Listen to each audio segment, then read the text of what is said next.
예수 오직 예수뿐이네.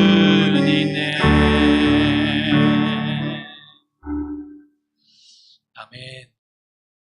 오늘도 주께서 우리에게 은혜 베풀어 주시기를 원합니다. 아멘. 네, 날씨가 좋은 거죠? 네, 날씨가 좋은 것 같아요. 네, 중심을 보시는 하나님이라는 말씀으로 오늘도 함께 나눌 때 하나님께서 말씀의 은혜로 우리를 인도해 주시기를 소망합니다. 우리가 지난주 사무엘상 15장을 살펴보면서 그 사울 왕이 결정적인 그 하나님 앞에 버림을 받음에 대한 이야기를 살펴보았습니다. 사무엘에 의해서 이제 왕으로 세워졌던 사울이 사무엘에 의해서 또 왕에서 폐위를 당하게 되죠. 왕에서 버림당했다 그래서 왕의 직무를 다 하지 않는 일이 왕의 직무에서 끝난 게 아니라 사울은 여전히 왕으로서 이스라엘 백성들을 다스리고 있어요. 하지만 하나님 앞에서는 버림을 당하죠. 이 일을 주도적으로 행한 이가 바로 사무엘이에요. 사무엘. 여러분, 이 사울이 하나님 앞에 버림을 당하는 것을 보면서 사무엘은 누구보다도 마음이 아팠어요. 너무 슬펐고요. 자기에 의해서 기름 부음을 받아 왕이 되었던 사울이 그 나라가 좀 더 영원토록 이렇게 세워지기를 바랬지만 결국 사울이 교만하여 결국 그 일을 감당할 수 없게 되어지죠. 이 일로 인해 16장 1절에 보면 사무엘이 슬퍼하고 있는 것 같아요. 그래서 이제 그 나라가 어떻게 될까? 사울의 나라와 그리고 사울은 어떻게 될까에 대한 이 두려움 또 슬픈 마음에 사무엘은 슬퍼하고 있을 때 하나님께서 그에게 찾아오셨죠. 여호와께서 사무엘에게 이르시되 내가 이미 사울을 버려 이스라엘 왕이 되지 못하게 하였거늘 내가 그를 위하여 언제까지 슬퍼하겠느냐. 아마 오랜 시간 동안 사무엘이 사울로 인하여 슬퍼하고 있었던 것 같아요.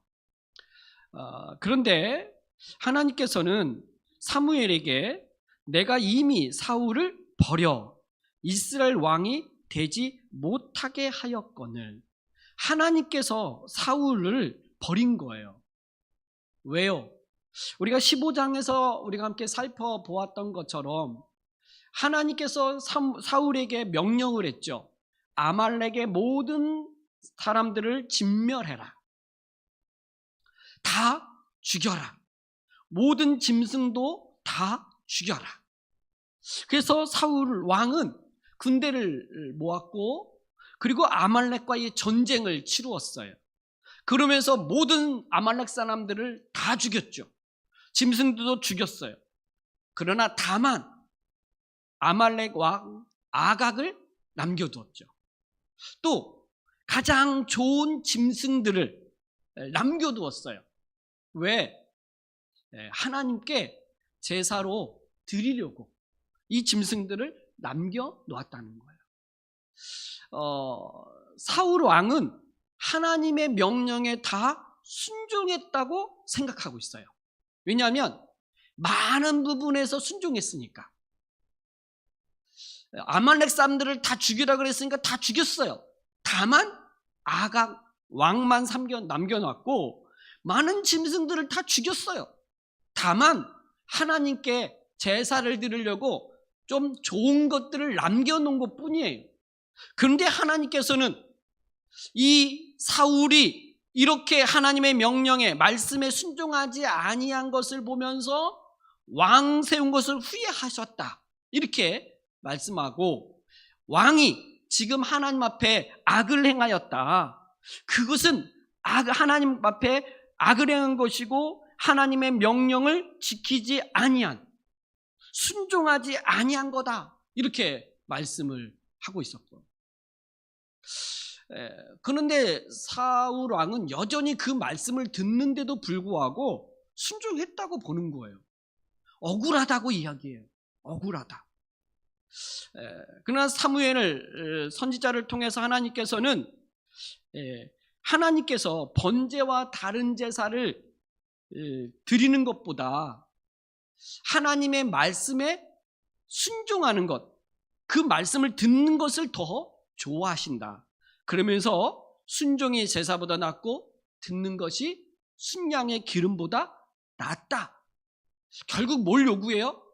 사울 왕으로 하여금 순종을 이야기해요. 왜 사울 왕에게 철저한 순종을 요구하고 있냐면, 왕이, 하나님의 기름 부음을 받아 세워진 왕이 하나님의 말씀에 순종하지 않으면, 왕이 하나님의 말씀에 순종하지 않으면 그 백성들도 하나님의 말씀에 순종하지 않게 돼요. 하나님은요, 사울을 왕으로 세운 이유는 하나님을 대신하여 그 백성을 다스리도록 세웠어요. 그 다스림 앞에 백성들은 순종을 해야 돼요. 근데 왕이 하나님의 말씀에 철저하게 순종하지 않으면 백성들도 하나님의 말씀 앞에 순종하지 않게 되죠. 그러면 또다시 버림을 당하게 되고 또다시 하나님의 백성들 가운데 고통을 당하게 되어지는 거예요. 그래서 사울 왕을 버리시죠. 그러나 인간적인 이 마음에서 사무엘은 이 사울이 버림당하는 것에 굉장히 슬퍼하고 고통스러워하고 있어요. 물론 사울 왕 개인에 대한 버림도 슬픔이지만, 사울 왕이 버림을 당함으로 인하여 이제 하나님의 백성들이 어떻게 될 것인가에 대한 또 이 마음 때문에 괴로울 수도 있어요. 하나님이 사울을 통해서 하나님의 백성들을 다스리라고 하셨는데, 이제 이 사울 왕이 폐위되어지면 이 나라와 이 백성은 어떻게 될 것인가? 슬프고 고통스럽고 두려움이 있었겠죠. 근데 또 하나의 슬픔은 사무엘이, 이 사울 왕이 자기를 폐위했으니까 이 사무엘은 사울 왕이 혹시나 자기를 또 죽이려고 하지는 않을까에 대한 두려움도 사무엘 왕 마음에 있었던 것 같아요. 왜냐하면 2절에 보면 사무엘이, 하나님이 이제 베들레헴으로 가라 그랬을 때 내가 어찌 갈 수 있으리까? 사울이 들으면 나를 죽이리이다, 이렇게 말해요. 그러니까 다른 왕을 세우면 사울 왕이 자기를 죽일 수도 있겠다 생각을 가지고 있었던 것 같아요. 그러니까 복합적인 생각을 가지고 사무엘은 지금 슬퍼하면서 있는 거죠. 이때 하나님께서 사무엘에게 찾아오셔서 그에게 다시 말씀을 하시면서 사울이 아닌 다른 왕에게 기름을 부으라는 거예요. 그러니까 하나님은 그의 나라와 그의 백성을 내버려 두지 않아요. 여러분, 누군가가 이렇게 위에서 이렇게 되어지는 것처럼 보이지만, 그 사람이 없으면 안 될 것처럼 보여지지만, 그러나 이 모든 것은 하나님이 주도하시고 하나님이 인도해 가시기에 다시 그의 백성과 그의 나라를 위해서 새로운 왕을 하나님은 세우시려고 지금 또 준비하고 계시는 거죠. 물론 이미 여러 곳에서 하나님께서 이 사울 왕 대신 다른 왕을 하나님께서 준비하셨다는 말씀들을 하셨어요. 그 사무엘상 13장 14절에서도 사울 왕이 잘못을 했을 때 이미 하나님이 말씀하셨죠. 지금은 왕의 나라가 길지 못할 것이라. 여호와께서 왕에게 명령하신 바를 왕이 지키지 아니하였으므로 여호와께서 그의 마음에 맞는 사람을 구하여 여호와께서 그를 그의 백성의 지도자로 삼으셨느니라. 이미 여러 번 사울 대신 하나님께서 또 다른 왕을 하나님께서 준비하여 세울 것을 사무엘에게 말씀을 하셨어요. 그러나 사무엘은 이 인간적인 마음에 이 사울 왕에 버림당한 것에 대해서 슬퍼했다, 이렇게 하죠. 여러분, 슬퍼할 수 있죠. 개인적인 어떤 감정에서 슬퍼할 수 있죠. 참 이렇게 믿음이 연약한 사람을 볼 때 또 우리가 마음에 슬픔이 있기도 해요. 그렇게 전도하면서 여러 번 복음을 전하는데도 불구하고 이렇게 교회에 결국 나오지 못하는 사람들의 모습을 볼 때도 우리는 슬퍼하죠. 우리가 말씀을 배우고 또 말씀을 듣고 이렇게 하면서 우리의 믿음이 자라지 못하고 또 여전한 그 모습 그대로 있는 우리의 모습을 볼 때도 슬퍼할 수 있어요. 하지만 여러분, 하나님께서 우리를 지키시고 보호하셔서 다시 회복시키시려고 하시는 하나님의 은혜와 하나님의 인도하심이 우리 가운데 있음을 믿습니다. 이것을 보고 이걸 믿고 사무엘은 일어나야 돼요. 계속 슬픔 아래 있을 수 없어요. 일어나라. 그래서 이제 일어나서 또 다른 하나님이 준비한 왕에게 기름을 부으라라고 말씀을 하죠. 이때 누구에게 가라고 하냐면, 너는 뿔에 기름을 채워 가지고 가라. 내가 너를 베들레헴 사람 이새에게로 보내리니 이는 내가 그의 아들 중에서 한 왕을 보았느니라 하시는지라. 여러분, 베들레헴의 사람 이새. 이 베들레헴은요, 그 예루살렘에서 한 2-3km밖에 떨어지지 않은 작은 도시예요. 그러니까 이스라엘에서 가장 작은 성읍이 베들레헴이에요. 베들레헴. 되게 이게 작은 도시. 또 이렇게 소외된 도시. 그러니까 거기가 막 부자가 있는 건 아니에요. 근데 이 베들레헴 사람 이새에게로 가라는 거예요. 이새. 여러분, 이새 하면 물론 다윗의 아버지예요. 근데 이새의 아버지는 누군지 아세요? 오벳. 오벳의 아버지가 누굽니까? 보아스예요. 룻의 남편 보아스. 보아스가 암몬 여인 룻과 결혼을 해서 낳은 아들이 오벳이고, 그 오벳이 낳은 아들이 이새이고, 이새가 낳은 아들이 다윗인 거예요. 지금 하나님께서는 이미 이 다윗을 준비하기 위해서 이 룻기에서 룻이라는 여인과 보아스라는 이 여인, 이 남자와의 사랑 이야기를 우리는 들었어요. 하나님의 헤세드, 하나님의 그 놀라운 은혜, 자비를 경험하고 또 그 믿음으로 살아가는 사람들에게 이 자녀들이 있는데, 그게 바로 그의 자손이 바로 이새이고 또 다윗이에요. 참 믿음의 가정이다, 이렇게 볼 수 있는 게 이새. 근데 이 다윗도요, 대단한 믿음을 가지고 있어요. 여러분, 믿음이 좋다라는 말은 뭐냐면 하나님을 철저히 신뢰하는 게 믿음이에요.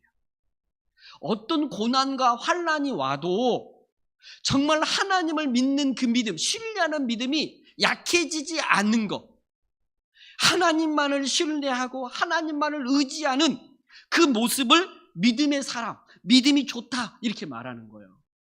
여러분, 믿음이 참 좋은 사람이 다윗인데, 그의 할머니 그 룻도 마찬가지였고 보아스도 마찬가지였어요. 이 믿음의 가정이 바로 이새예요.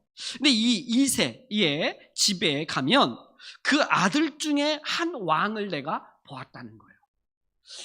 한 왕을 봤는데 이게 뭐냐면 하나님의 마음에 합한 자를 본 거예요. 그게 아마 하나님의 마음에 합한 자가 누구냐? 바로 믿음의 사람을 본 거예요. 믿음의 사람. 그러니까 믿음을 보는 거죠. 믿음.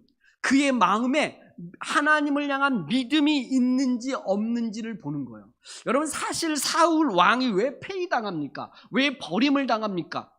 하나님을 향한 믿음이, 그가 그 믿음이 없기 때문이죠. 철저하게 하나님만을 믿고 신뢰하지 아니한 사람이 사울 왕이었잖아요. 물론 그의 믿음과 대조적으로 그의 아들 요나단이 있었지만, 어쨌든 이 사울 왕 대신 이새의 아들 중에 한 왕을 내가 보았으니 너는 그에게 가서 기름을 부어 왕으로 세우라. 이게 하나님께서 사무엘에게 다시 말씀하신 내용이에요. 이때 사무엘이 말했죠. 갈 수 없습니다. 어떻게 갑니까? 사울 왕이 들으면 나를 죽일 겁니다. 이렇게 말할 때 또 다른 왕을 세운다는 이야기를 사울이 들으면 그렇겠죠.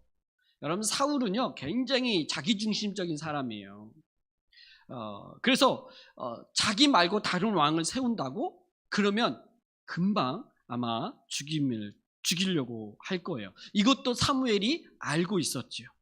그렇게 말하자 하나님께서 이렇게 사무엘에게 말합니다. 2절 하반절에 보면 여호와께서 이르시되 너는 암송아지를 끌고 가서 말하기를 내가 여호와께 제사를 드리러 왔다 하고, 그러니까 여호와께 제사 드리러 왔다라고 말하면서 그 이새의 집에 가라는 거예요. 그러면서 제사를 드릴 때 이새와 그의 아들들을 청해라. 청할 때 제사를 드리러 오는 사람들로 하여금 성결하게 하라. 이렇게 말씀하신 거죠. 그래서 사무엘이 베들레헴으로 가요. 4절에 보니까 여호와의 말씀하신 대로 베들레헴으로 간다, 이 표현을 쓰죠. 사무엘은 하나님이 말씀하시면 바로 행해요. 자기 생각이 있어요. 내가 이렇게 했다가 사울에게 죽임당할 수도 있겠다, 이런 생각이 들지만 하나님이 말씀하시면 그냥 가는 거예요. 이게 하나님의 사람들의 모습이야. 자세해야 되고 태도해야 돼요. 하나님이 말씀하시면 말씀하신 대로 가는 거죠. 설사 이 가다가 사울에게 알게 돼서 죽임을 당한다 할지라도 그냥 가는 거예요. 여러분, 사무엘이 있는 라마에서 베들레헴으로 가려면요 사울 왕이 있는 기브아를 지나야 돼요. 그냥 길목에 있는 거예요. 사울 왕이 있는 길목에. 그러니까 지금 온 나라가 사무엘이 사울 왕을 폐위했다는 얘기를 다 알고 있단 말이에요. 15장에서 이미 이 버림당했다는 얘기를 다 알고 있단 말이에요, 백성들이. 그런데 지금 사무엘이 어떤 움직임을 볼 때, 지금 사무엘의 움직임을 백성들은 보는 거겠죠. 뿐만 아니라 사울 왕도 이 사무엘의 움직임을 볼 거예요. 그러니까 이 사무엘의 움직임 속에서 어떤 위험이 있을지 모르지만, 그러나 사무엘은 여호와 하나님께서 말씀하시면 말씀하신 대로 행해요. 그래서 베들레헴으로 딱 갔더니 베들레헴 성읍 장로들이 떨어요. 사무엘이 왔는데 떨어. 얼마나 사무엘이 이렇게 무서웠는지. 사무엘을 보자 성읍 장로들이 떨었다. 떨며 그를 영접하여 이르기를 평강을 위하여 오시나이까? 이렇게 물었어요. 좋은 소식으로 오셨습니까? 이렇게 다른 번역들은 또 이야기하기도 하고, 또 공동 번역에 보면 언짢은 일로 오신 것은 아니겠지요? 이렇게 묻는 거예요. 그러니까 사무엘이 오자 베들레헴 성읍 장로들은 떨면서 그가 왜 여기 왔을까? 혹시 우리가 사울 왕에게 이 사무엘을 영접해서 잘못 눈밖에 나는 건 아닌가? 또 사무엘이 어떤 말씀을 하실까에 대한 이 두려움이 있었던 것 같아요. 그래서 평강을 위하여 오시나이까? 이렇게 물었죠. 그러자 사무엘이 말합니다. 평강을 위함이니라, 이렇게 말을 하고, 내가 여호와께 제사하러 왔으니 스스로 성결하게 하고 와서 나와 함께 제사하자 하고 이새와 그의 아들들을 성결하게 하고 제사를 청하죠. 하나님께 예배하러 왔다는 거예요. 뭐 사무엘이 하나님 앞에 예배를 하러 왔다고 지금으로 말하면 예배하러 왔다 그러면 뭐 그분은 예배를 집례하는 이니까 뭐 아무 의심하지 않을 수 있겠죠. 그래서 이렇게 예배할 때, 제사할 때 지금 하나님께서는 이새의 아들들을 청하여서 지금 기름 부으려고 하고 있는 거죠. 그래서 이제 사무엘이 이새에게 그의 아들들을 한 명씩 이렇게 자기 앞으로 오게 하죠. 그래서 이새가 첫 번째 아들 엘리압을 사무엘 앞에 딱 세워요. 딱 사무엘이 그 엘리압을 보자 마음에 이르기를 6절에 보면 여호와의 기름 부으실 자가 과연 주님 앞에 있도다 하니라. 뭐냐면 사무엘이 이새의 첫 번째 아들 엘리압을 보자마자 마음에 든 거예요. 너무 괜찮은 거예요. 왜냐하면 그의 외모가요 아주 좋은 거예요. 키도 크고 잘생겼고 아주 이 풍채가 이 왕이 될 상인 거예요. 왕이 될 상. 여러분, 그래서 사무엘이 엘리압을 보자 이 사람이 바로 주님께서 기름 부으라고 한 사람이구나 라고 마음에 이렇게 생각이 든 거예요. 그러자 7절에서 여호와께서 사무엘에게 말하죠. 사무엘에게 이르시되 그의 외모와 키를 보지 마라. 외모와 키를 보지 마라. 내가 이미 그를 버렸노라. 내가 보는 것은 사람과 같지 아니하니 사람은 외모를 보거니와 나 여호와는 중심을 보느니라 하시더라.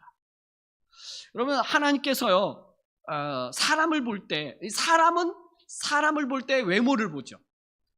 얼마나 잘생겼는가, 얼마나 키가 크고 풍채가 좋으며 이미지가 좋고 그의 가문은 어떤가, 그의 학벌은 어떤가, 그는 지금 어떤 탁월한 리더십과 탁월한 어떤 은사가 가지고 있는가, 이런 여러 가지 것들에 대해서 외적인 것들을 많이 보고 판단을 내려요. 이미 사무엘은 한 경험이 있죠. 그러면 사울 왕을 세울 때 사울 왕은 키도 컸고요, 보통 사람들보다 어깨 위가 더 있다 그랬어요. 그리고 잘생겼어요. 그래서 사무엘도 처음 사울 왕을 세울 때 되게 좋게 생각을 했던 거죠. 그런데 엘리압을 볼 때 또 사무엘은 외모를 보면서 괜찮은 사람이다 이렇게 보고 있는 거죠. 여러분, 사람이 가지고 있는 이 선입견 있잖아요. 자기가 세워놓은 이 선입견, 어떤 기준들, 이게 있어요. 나는 사람을 볼 때 어떤 기준에서 보면서 딱 판단을 하고 저 사람은 저런 사람일 거야 라고 이렇게 판단을 내리는 게 있단 말이에요. 사람은 이렇게 외모를 보면서 자기 느낌, 자기 생각, 경험 이런 걸 가지고 사람을 판단해요. 그런데 하나님은요 사람과 같이 외모를 보지 않으신대요. 하나님은요 뭘 보신대요? 중심을 보신대요. 마음을 본다는 말이에요. 그의 마음에 무엇을 품고 있는가, 그의 마음에 무엇이 있는가를 본다는 거예요. 그러니까 하나님은 외적인 어떤 것들, 물론 그것도 객관적인 어떤 검증의 기준은 될 수 있어요. 그렇죠. 외적인 어떤 것은 객관적 기준을 보려고 는 기준을 세워놓고 하죠. 그러나 그보다도 더 중요한 것은 마음이죠. 중심이 있죠. 그가 마음에 어떤 것을 품느냐가 중요한 거죠. 베드로전서 3장 3절 4절에 보면 이런 말씀이 있어요. 너희의 단정은 머리를 꾸미고 금을 차고 아름다운 옷을 입는 외모로 하지 말고 오직 마음에 숨은 사람을 온유하고 안정한 심령에 썩지 아니할 것으로 하라. 이는 하나님 앞에 값진 것이니라. 무슨 말씀이냐? 너희를 단정할 때 외적인 거, 머리를 꾸미고 금을 차고 아름다운 옷을 입는 외모로 너희를 단정하지 말고 마음의 속사람을 단정하라는 거예요. 여러분, 그러니까 마음, 속, 중심, 이것을 하나님을 향한 믿음으로 그 마음을 채워야죠.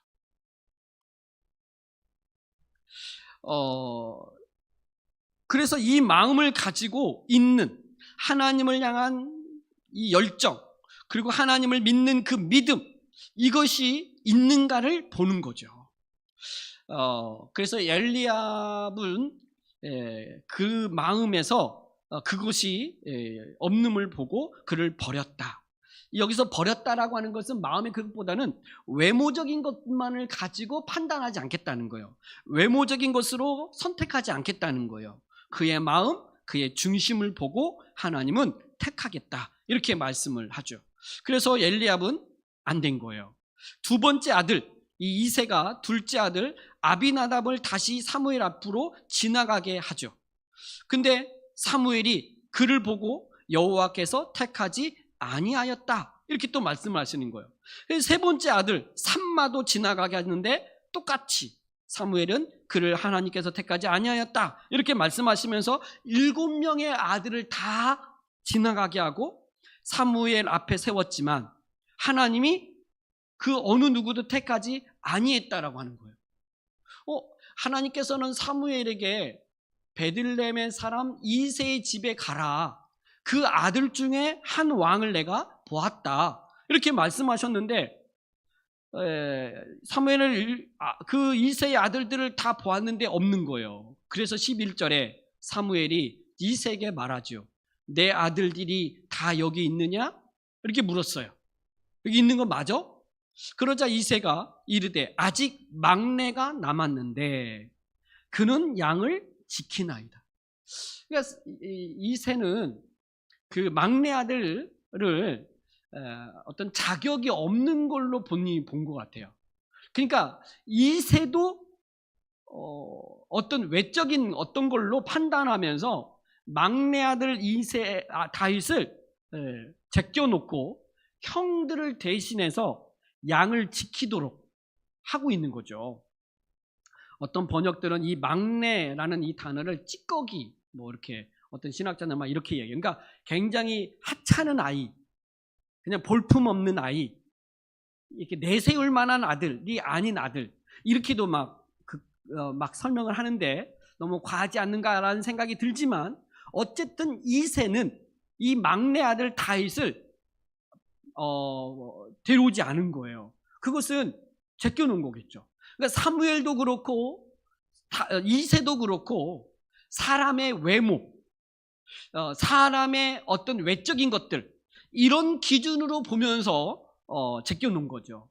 그러자 사무엘이 이새에게 말하는 거예요. 이 사람을 보내어 그를 데려오라. 그가 오기까지 우리가 식사 자리에 앉지 아니하겠다. 그러니까 이 말은 지금 바로 데려오라고 하는 강조이죠. 강조. 그를 지금 바로 데려와서 내 앞에 세우라, 이렇게 말하는 거죠. 그래서 이새는 급히 다윗을 데려오게 되고, 이 다윗이 올 때 12절에 그 다윗의 모습을 설명을 했어요. 이에 사람을 보내어 그를 데려오매 그의 빛이 붉고 눈이 빼어나고 얼굴이 아름답더라. 여호와께서 이르시되 이가 그니 일어나 기름을 부으라 하시는지라. 빛이 붉고 눈이 빼어나고 얼굴이 아름답더라. 외모를 보지 않는다고 하셨는데 또 외모를 이야기하시는 것 같아요. 얼굴 빛이 붉고 눈이 빼어나고 얼굴은 아름답다. 그게 잘생겼다는 말이에요. 그러니까 외모를 안 보신다고 하셨는데 또 외모를 이야기하고 있는데, 어쨌든 이 이새의 집 가문은 이게 엘리압도 그랬고 아마 다윗도 그렇고 굉장히 잘생긴 이런 유전자를 가지고 있는 집안이었던 것 같기도 해요. 어쨌든 하나님께서는 이 외모적인 것보다는 뭘 보신다? 중심을 보신다? 마음을 보신다. 어떤 마음? 어떤 중심? 하나님을 향한 절대적인 신뢰, 하나님을 의지하고 하나님을 믿는 그 믿음이 있는가, 이런 것들을 보시면서 하나님은 그를 택하시죠. 그리고 그에게 기름을 부었어요.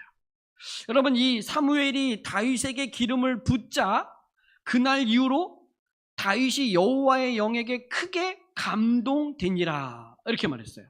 여러분, 기름을 붓자 다윗에게 여호와의 영, 성령, 이 성령이 그에게 이 크게 감동되다는 말은 임하였다는 거예요. 그러니까 다윗과 함께 하고 있다는 거예요. 그래서 나중에 이 다윗은요, 그의 믿음뿐만 아니라 성령, 하나님의 영이 그를 충만하게 하고 그와 늘 함께 하고 있음을 말하고 있어요. 그게 대표적인 게 18절에 보면 그 한 사람이 다윗을 소개할 때 이렇게 말해요. 내가 베들레헴 사람 이새의 아들을 본즉 수금을 탈 줄 알고 용기와 무용과 구변이 있는 준수한 자라, 여호와께서 그와 함께 계시더이다. 여러분, 다윗 할 때 여호와께서 그와 함께 계시더이다. 여러분, 이 요셉이 애굽으로 끌려갔을 때, 종살이하고 감옥에 있을 때 여호와의 영이, 하나님이 그와 늘 함께 계심으로 형통하더라, 이런 말씀이 있어요. 그러니까 하나님이 함께 하시는 자, 그의 영이 그에게 임함으로 여호와께서 함께하는 자, 바로 다윗이었던 거죠. 다윗. 그래서 다윗을 하나님께서 사울 왕을 대신하여 이 왕으로 세웠어요. 사울 왕을 폐위하고 새로운 왕 다윗을 세웠는데, 이때에 하나님은 다윗을 세워 왕으로 세울 때 외모를 보지 않고 중심을 보시고 세우셨다. 이 이야기가 오늘 본문의 내용이죠. 여러분, 하나님이 우리를 보실 때 우리에게 뭘 보겠습니까? 우리가 믿음으로 행한 어떤 정말 헌신적인 섬김의 모습, 물론 보실 수 있어요. 그런데 하나님은 오늘 우리를 보실 때 예수 그리스도를 믿는 그 믿음이 있는가를 보죠. 여러분, 오늘 우리가 예배를 드리러 나올 때도 일주일의 삶 속에서 기도도 많이 하고 성경도 읽고 여러 가지 선한 일을 막 해서 오늘 예배에 드릴 만한 자격이 있어서 여기 예배를 드리는 게 아니고, 예수 그리스도를 믿는 그 믿음 안에서 예배할 때 하나님은 우리 예배를 받으시는 거죠.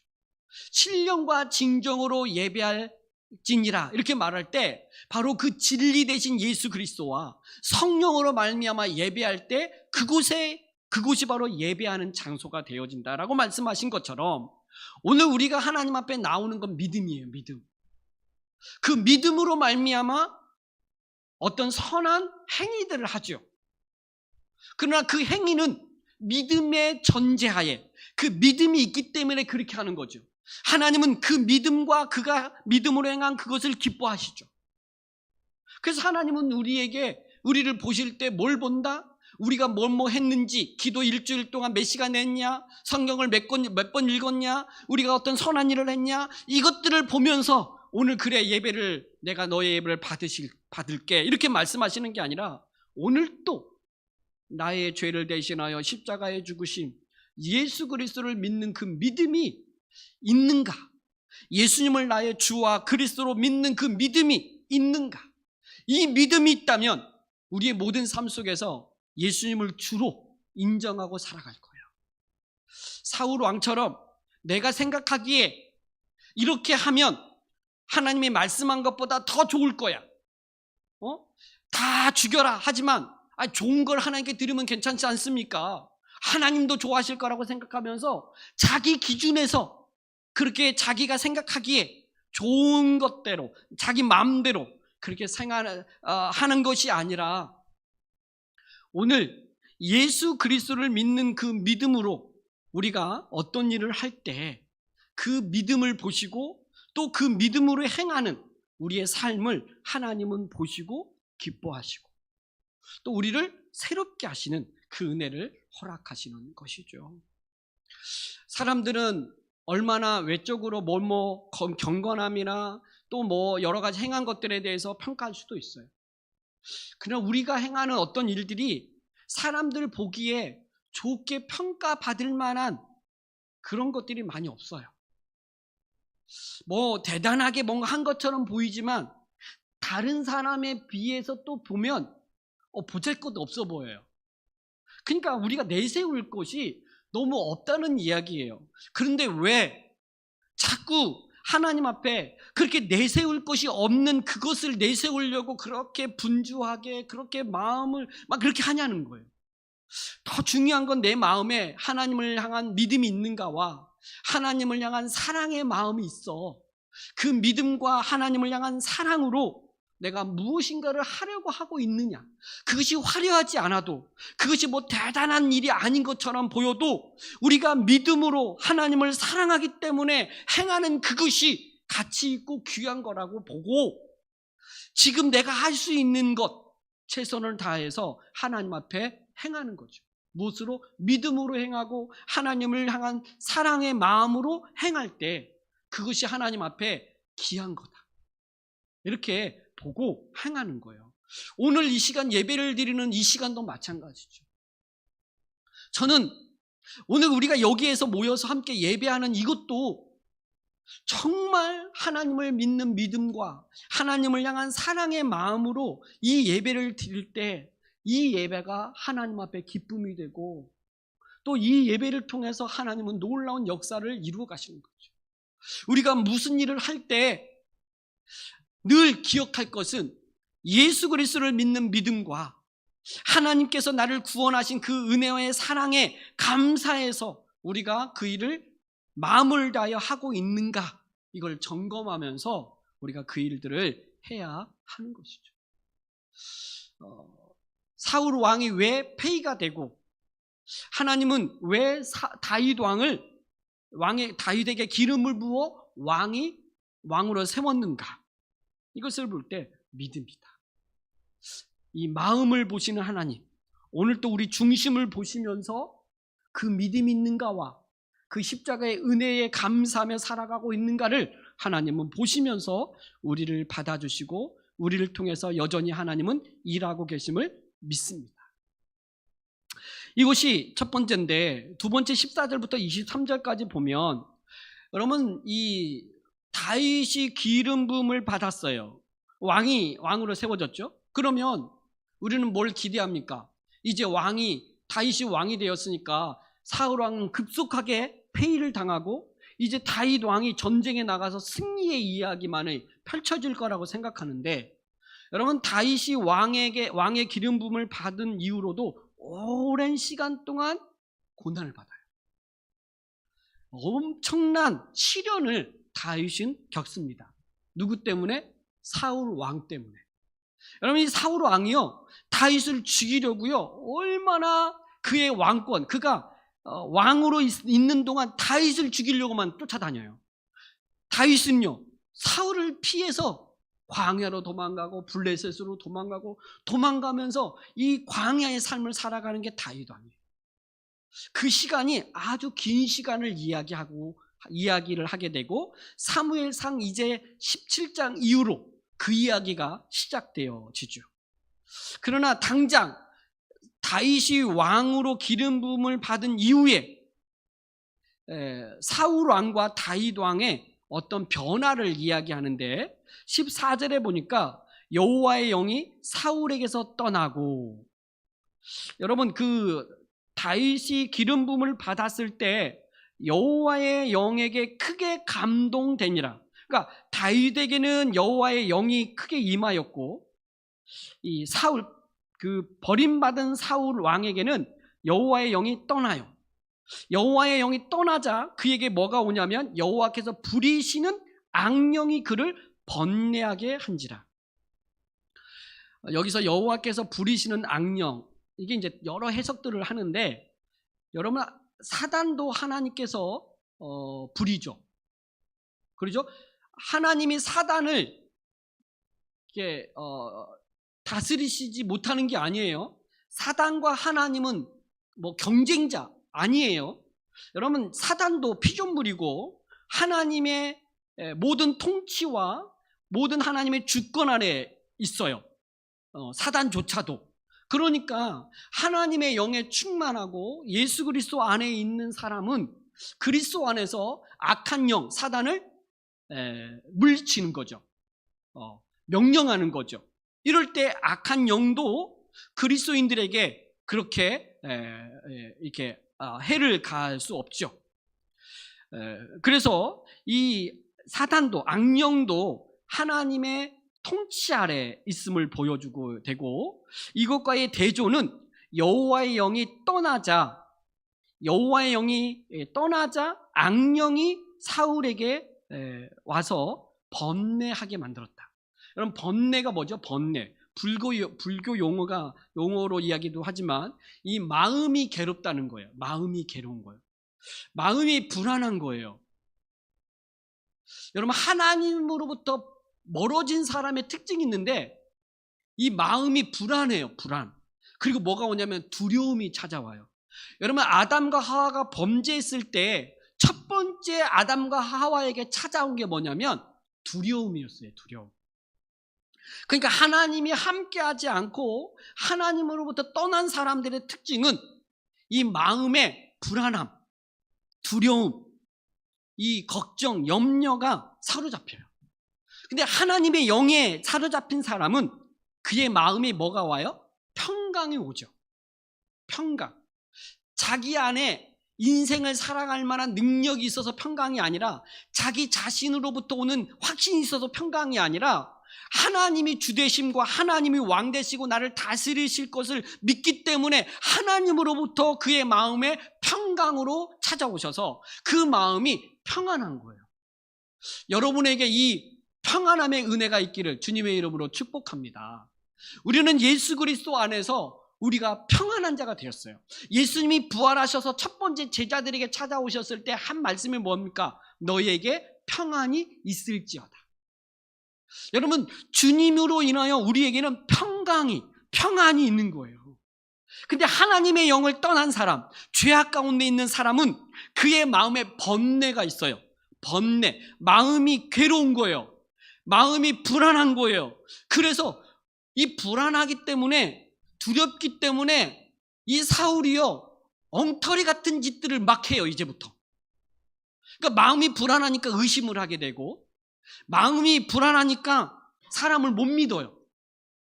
그래서 다윗이 골리앗을 물리치고 블레셋을 물리쳤음에도 불구하고 그 백성들의 외침, 사울은 천천히요 다윗은 만만이라, 이런 말을 듣자 막 미워지는 거예요.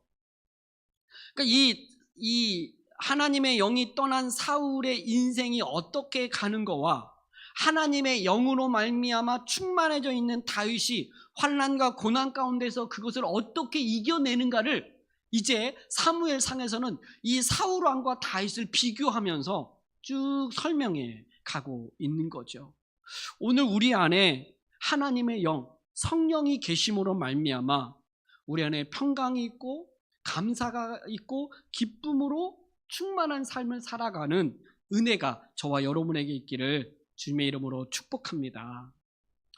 이 번뇌하고 있는 이 사울, 그래서 신하들이 다 알아요.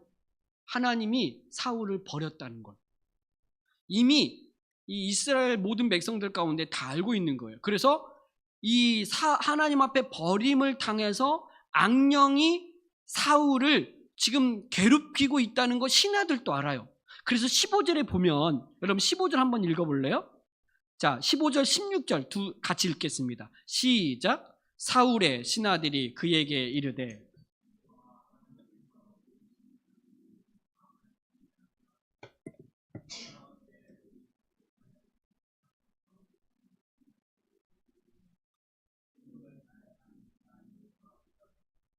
하나님께서 부리시는 악령이 왕에게 이를 때에 그가 손으로 타면 왕이 나으리다 하는지라. 아멘. 신하들이 말하죠. 하나님의 영, 하나님께서 부리시는 악령이 왕을 번뇌하게 하온즉. 그러니까 하나님의 영으로 충만해 있는 게 아니라 하나님께서 부리시는 악령이 왕에게 지금 임하여서 번뇌케 하고 있다는 거 신하들이 알아요. 이 말은 지금 사울 왕이 하나님 앞에 버림당했다는 거예요. 그래서 악령이 왕을 범리하고 있으니 수금을 잘 타는 사람을 구해서 그 수금을 통해서 이 악령이 떠나가게 해달라는 거예요. 음악 치료 뭐 이런 거 있잖아요. 여러분, 음악 치료 아마 여기서부터 왔던 것 같기도 해요. 그러니까 찬양을 할 때 정말 그 찬양의 가사와 그 찬양을 통해서 믿음의 고백 속에서 이런 어두움이 떠나가기도 하고 악령이 떠나가기도 하는 현상은 있어요. 그러니까 이 수금을 잘 타는 사람, 이 사람을 불러서 왕 앞에서 수금을 타게 하라는 거예요. 그러면 당신이 지금 악령에 의해서 번뇌하고 있는 이 마음이 조금 고침을 받을 수 있을 거니까 그렇게 하라는 거예요. 그러자 사울 왕이 그래, 그러면 그런 사람 있으면 찾아서 와라. 그랬더니 옆에 한 소년이 제가 한 사람 알고 있는데 베들레헴에 사는 이새의 아들 중에 다윗이라는 아들이 있는데 바로 그가 수금을 잘 탑니다. 수금을 잘 타는 게 이게 악기 중에, 수금은 악기 중에 하나예요. 근데 이 글은 뭐라고 또 소개하면 용기가 있고 아주 용맹하다는 거예요. 그리고 무용이 있는데 이 무용은 막 춤을 잘 춘다는 말이 아니라 그 군인이 가져야 될 자질, 뭐냐면 싸움을 잘한다는 거예요. 무용은 싸움을 잘한다는 거. 그리고 구변, 이 지혜로운 말을 하는 거예요. 말을 잘하는데 굉장히 지혜롭게 말하는 이 한 사람이 있는데 그 사람은 또한 준수한 자라. 외모가 아주 잘생겼다는 거예요. 뿐만 아니라 여호와께서 그와 함께 계시더이다. 그래서 이 다윗을 추천해요. 그러니까 사울이 사람을 보내서 이새의 집에서 이 양을 치는 다윗을 내게로 보내라 이렇게 19절에 말하니까 이새가 왕이 부르니까, 왕이 그렇게 명령하니까 이 다윗을 보내죠. 그래서 다윗이 사울 앞에 딱 섰을 때 사울이 마음이 너무 기쁜 거예요. 다윗이 마음에 든 거예요. 그래서 그를 크게 사랑하여 21절에 자기의 무기 드는 자로 삼고, 무기 든 자, 여러분 요나단과 무기 든 자 있었죠? 경호원이에요. 경호원, 수행원이라고도 말할 수 있고, 이 가장 측근, 그래서 여러 가지 이 왕과 함께 움직이는 사람, 이게 이제 무기 든 자인데 다윗을 사울의 무기 든 자로 삼았어요. 굉장히 마음이 들었던 것 같아요. 그래서 돌려보내지 않고 이새에게 사람을 보내서 내가 이 다윗을 내 앞에 두고 나와 함께 있을 거니까 너 그렇게 알아라, 이제 이렇게 이야기하죠. 그리고 나서 이 다윗이 사울 왕 옆에서 수금을 탈 때 이 사울 왕에 있는 악령이 떠나는 거죠. 그리고 사울의 마음에 상쾌하여 낫고 악령이 그에게서 떠나더라, 이렇게 나와요. 자, 저는 왜 14절부터 23절에 이 왕에게서 폐위당하는 사울 왕이 있고 새롭게 왕이 된 다윗 왕이 있어요. 근데 이 새로 왕이 된 다윗이 폐위된 사울 왕에게 가서 그에게 무기 든 자로, 또 그의 마음이 번뇌하고 있는 그 사울의 마음을 상쾌하게 하는, 기분 좋게 하는 이런 일들을 하고 있는 모습을 말하고 있을까? 여러분, 우리는 지금까지 생각할 때 다윗이 왕으로 이제 기름을 받았으면 이제 바로 왕다운 모습으로 뭔가 막 할 것처럼 생각을 하고 기대를 하지만 오늘 왕이 된 다윗은 폐위된 왕 사울 곁에서 그의 악령으로 번뇌하고 있는 사울을 돕고 있어요. 섬기고 있고요. 그 번뇌에서 벗어나도록 돕는 일을 하고 있어요. 여러분, 이 말씀을 통해서 우리는 두 가지를 이야기해야 되는데, 첫 번째는 누가 우리의 왕인가, 이거예요.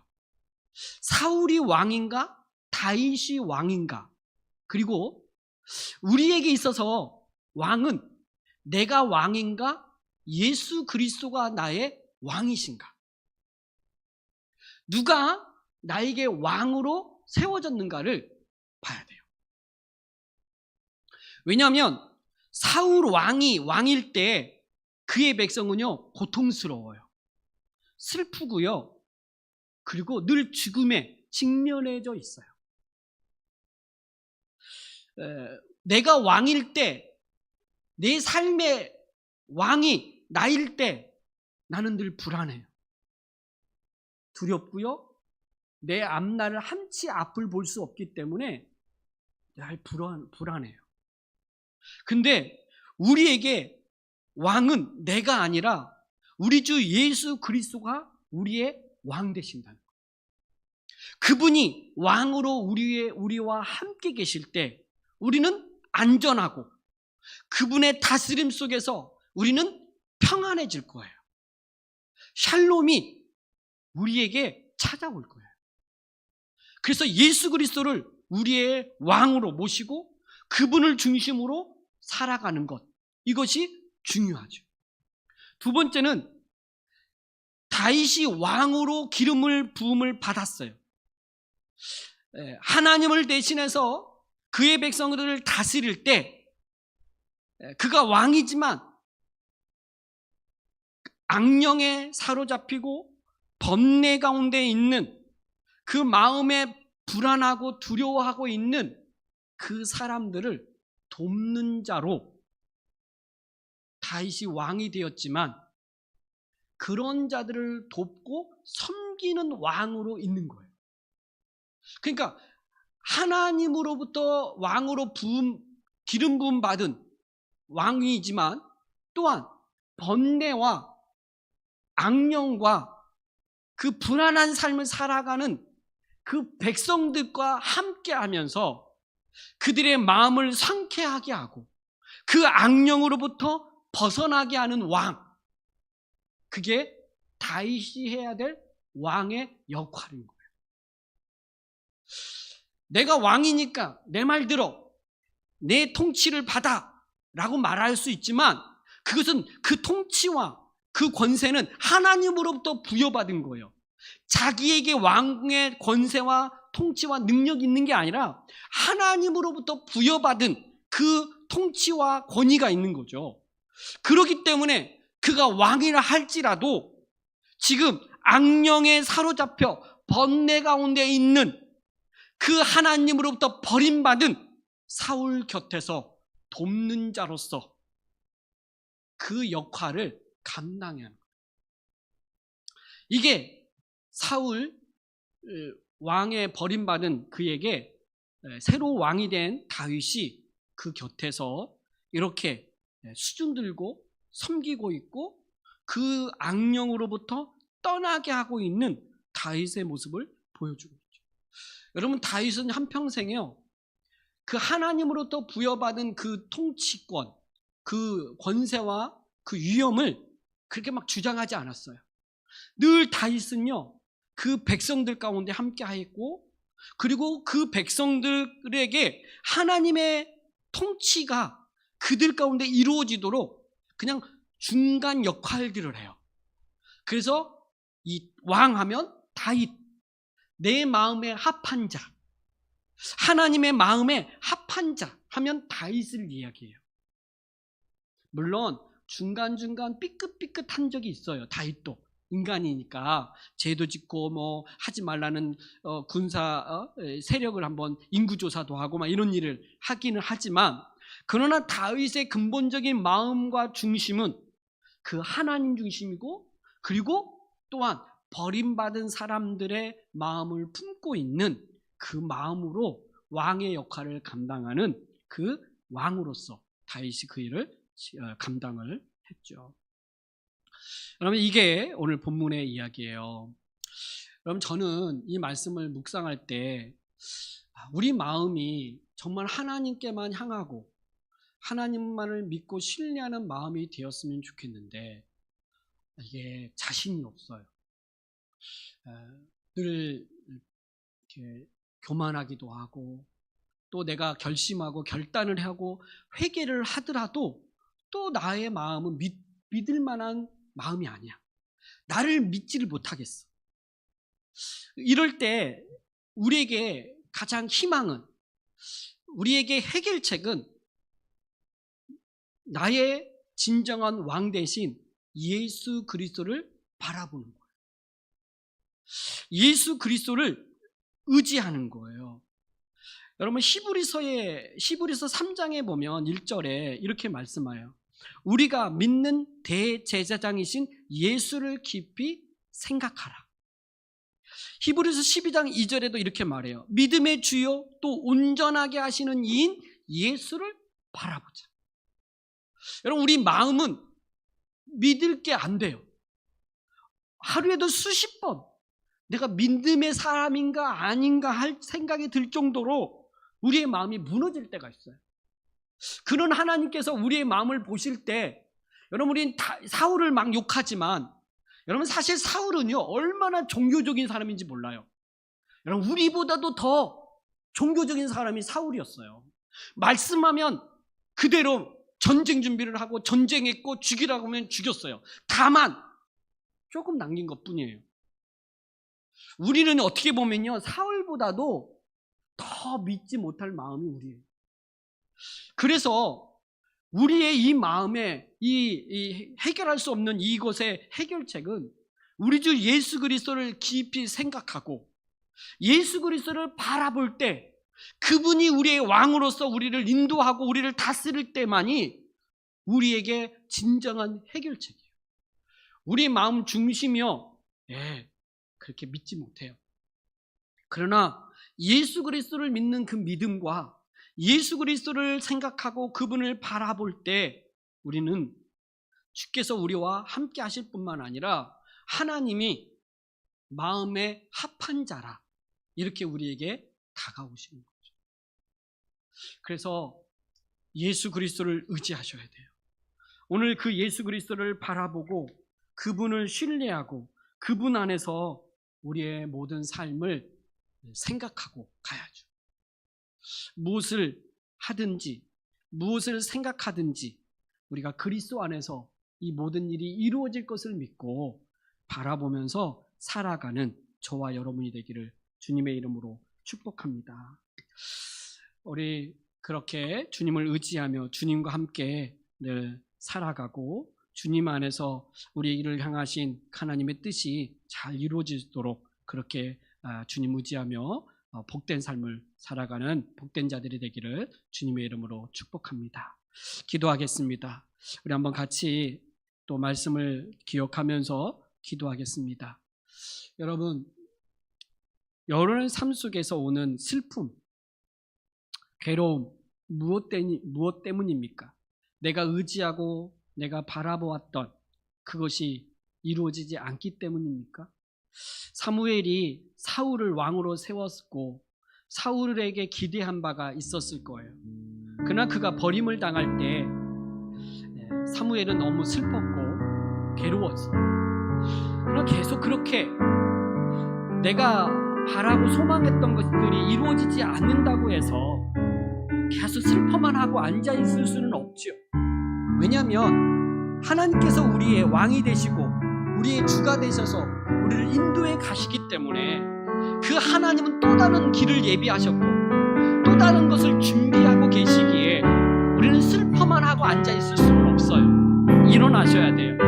그리고 믿음으로 행하셔야 돼요. 하나님께서 더 우리를 통해서 귀한 것을 이루실 거예요. 그래서 우리가 이 슬픔이 있다 할지라도 고난이 있다 할지라도 믿음을 가지고 일어나서 주님 앞에 걸어 나갈 수 있는 믿음을 달라고 또 기도하시고 그 하나님 앞에 감사하는 기도를 하시고 또 하나님은 외모를 보지 아니하시고 중심을 보신다고 하셨죠.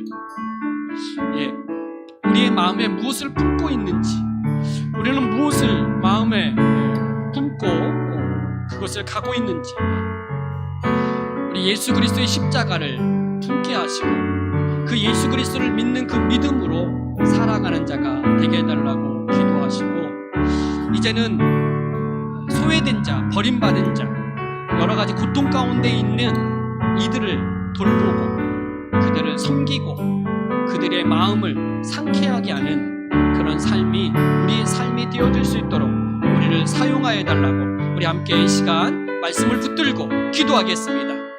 하나님 아버지 감사합니다. 오늘도 우리를 부르셔서 그리스도 안에서 우리를 받아주시고 우리를 기뻐하시고 우리를 통하여 하나님의 영광과 하나님의 구원하심과 하나님이 일하심이 우리를 통하여 나타나게 하시니 감사합니다. 하나님, 우리가 원하고 바라는 것들이 이루어지지 않는다 할지라도 주께서 우리의 모든 삶의 주인 되시고 우리를 인도하시고 우리를 다스리고 계심을 믿기에 일어나 믿음의 삶을 살아가게 하여 주시옵소서. 또한 하나님 간절히 기도하는 것은 하나님 우리 마음에 무엇을 품고 가야 될지 알게 하여 주셔서 마음을 보시고 중심을 보시는 그 하나님 앞에서 예수 그리스도를 의지하여 예수 그리스도를 앞세우고 그를 믿는 그 믿음으로 우리가 하나님 매 순간순간 살아가는 자들이 되게 하여 주시옵소서. 우리 인생의 우리의 삶 속에 주님으로 인하여 얻게 되어진 놀라운 하늘의 복을 가지고 또한 소외된 자, 버림당한 자, 하나님 악령으로 인하여 번뇌하는 자, 하나님 슬픔 가운데 있는 자, 믿음 없는 자, 세상 가운데 죄악 가운데 있는 자들은 하나님 앞으로 인도하는 인도자가 되게 하시고 전도자가 되게 하여 주시고 정말 더 큰 하나님의 영광이 우리의 삶을 통하여 일어날 수 있도록 주의 몸된 교회를 통하여 드러날 수 있도록 우리 가운데 역사하시고 우리를 사용하여 주시옵소서. 하나님 역사하여 주시옵소서. 하나님 감사합니다. 우리를 그리스도 안에서 새롭게 하시고 새 사람으로 새 마음으로 성령의 인도하심 따라 살게 하시니 감사합니다. 그러기에 더 이상 불안해하지 않게 하시고 두려워하지 않게 하시고 하나님의 인도하심을 믿고 담대히 우리의 삶에 하나님이 허락하신 그 모든 삶을 살아갈 수 있도록 축복하여 주시옵소서. 우리 마음에 우리 중심에 하나님을 믿는 그 믿음, 예수 그리스도를 믿는 그 믿음을 가지고 살아가게 하여 주시옵소서. 우리 주변을 보게 하시고 비록 우리가 다윗이 왕으로 기름을 부음을 받았다 할지라도 번뇌 가운데 있는 이들, 버림받은 자들을 찾아가 그들 곁에서 수중 들고 섬김의 모습을 보는 것처럼 우리도 그렇게 주님 앞에 쓰임받을 수 있도록 우리를 사용하여 주시옵소서. 감사드리며 예수 그리스도의 이름으로 기도드려옵나이다. 아멘.